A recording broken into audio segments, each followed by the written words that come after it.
So మీరు cloud అంటున్నారు. Cloud క్లయింట్స్‌కి ఎలాంటి ఆఫర్స్ ఇస్తాయండి? సో ఎస్, క్లౌడ్ అనేది 3 layers వర్క్ చేస్తుంది, like IaaS, PaaS and SaaS.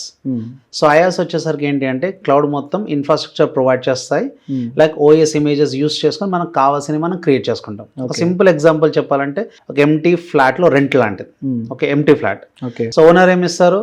Owner flat walls, electricity, బయట లిఫ్ట్ మెయింటెనెన్స్ అని చూసుకుంటారు.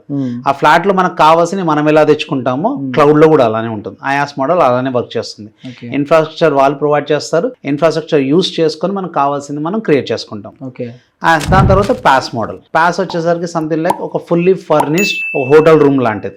ఓకే, సో మొత్తం అన్ని రెడీగా ఉంటాయి, మీరు జస్ట్ అది యూస్ చేసుకుంటారు, కావాలంటే మనం కుకింగ్ చేసుకుంటారు.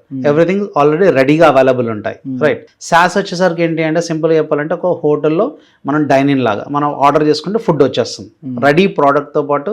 ఇన్ఫ్రాస్ట్రక్చర్, రన్ టైమ్, అప్లికేషన్ కూడా వాళ్ళ కంట్రోల్లోనే ఉంటుంది.